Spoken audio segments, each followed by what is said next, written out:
ગાંધીનગરના રાંદેસરના city pulse cinema પાસે hit and રનનો બનાવ સામે આવ્યો છે। પૂરપાટ ઝડપે આવતી ગાડી 4 લોકોને અડફેટે લીધા હતા। બ્લેક રંગની કારે પૂરપાટ ઝડપે ઉડાવ્યા હતા લોકોને, જેમાં એક વ્યક્તિનું મોત થયું છે અને મોતનો આંકડો હજુ પણ વધી શકે છે, કારણ કે અનેક લોકો ઈજાગ્રસ્ત પણ થયા છે, જેમને સારવાર માટે તાત્કાલિક હોસ્પિટલમાં ખસેડવામાં આવ્યા છે।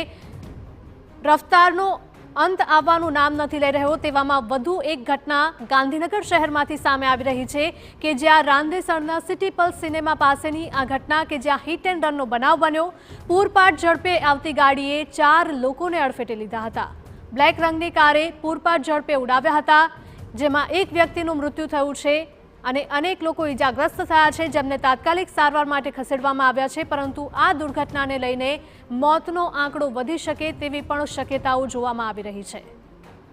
તો ગાંધીનગરનો આ બનાવ, અનેક મોટા શહેરોમાં આવી ઘટનાઓ અવારનવાર સામે આવી રહી છે, જેના કારણે ટ્રાફિક પોલીસની કામગીરી સામે પણ હવે સવાલો ઉઠી રહ્યા છે, કારણ કે હિટ એન્ડ રનના કિસ્સાઓ અવારનવાર સામે આવી રહ્યા છે, જેમાં અનેક લોકો રોજે રોજ ઈજાગ્રસ્ત થતા હોય છે, તો અમુક લોકોને જીવ ગુમાવવાનો પણ વારો આવતો હોય છે।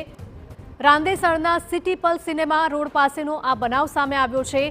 હિટ એન્ડ રનમાં એક વ્યક્તિએ જીવ ગુમાવ્યો છે। પૂરપાટ ઝડપે આવતી ગાડીએ 4 લોકોને અડફેટે લીધા હતા। બ્લેક રંગની કારે પૂરપાટ ઝડપે આ લોકોને ઉડાવ્યા હતા, જેમાં એક વ્યક્તિનું જીવ ગયો છે, જ્યારે મોતનો આંકડો હજુ પણ વધી શકે તેવી શક્યતાઓ છે, કારણ કે એમાં અન્ય લોકો પણ છે કે જેઓ ગંભીર રીતે ઈજાગ્રસ્ત થયા હતા।